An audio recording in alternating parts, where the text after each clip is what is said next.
I think anything that's leveraged to commodities the next couple of years is going to be in a really strong position. And when I talk about these stocks, there's really not a more hated area of the market because a lot of them are fossil fuel based, and then you get into climate change and green power, and people are fleeing from this. And many institutional investors are refusing to invest in it and are liquidating their positions in it. So you've had one of the greatest exoduses in disgust in history through the end of last year and continuing somewhat into this year. Energy fell to below 3% of the S&P, which is an all-time low. It used to be closer to 20%. And you can find upstream oil and gas producers that trade anywhere from a 10% plus free cash flow yield to north of 20%. And they're using all that money to clean up their balance sheets and buy back gobs of stock. So I think the math is heavily in your favor in these areas, not just for the next month or two, but at least the next 6 or 7 months, and probably maybe for a couple of years at least.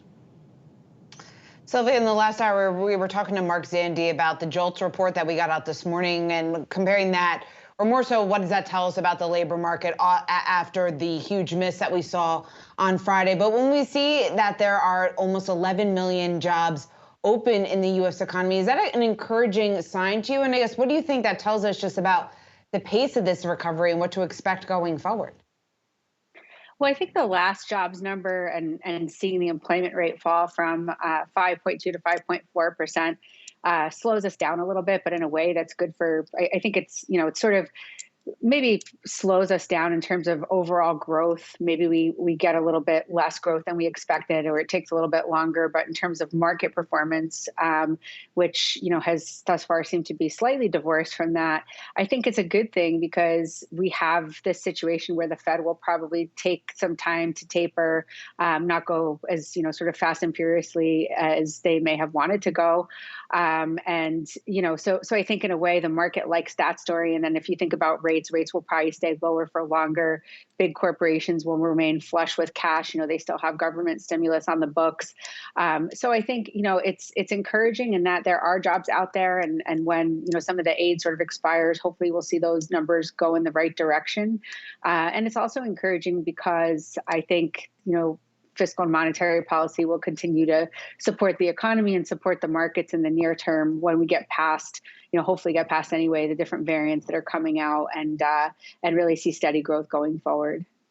George, when you say watch out for 2022 and you point out about earnings growth dissipating, still going to have positive earnings growth, fingers crossed, and economic growth dissipating, but still positive economic growth, is there a chance that a lot of us, the volatility that we fear with the COVID and what we're witnessing in the back and forth in markets of the last week, that we're really on the verge of another breakout to the upside?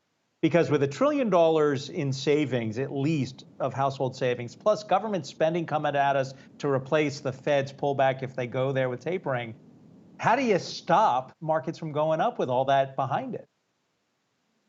Well, I don't know. I think any humble person who deals in markets, and I've been doing it for over 30 years now, the market forces humbleness on you because you get it wrong an awful lot of the time. And I don't know what the market's going to do next year, but I do know that earnings comparisons are going to be a lot lower in the growth mode than they were this year. The comparisons are a lot harder, and the economy is going to slow down because the stimulus is going to sharply drop off, and you're not going to have all that juice from fiscal spending and the Fed to keep pushing the market to white hot kind of growth.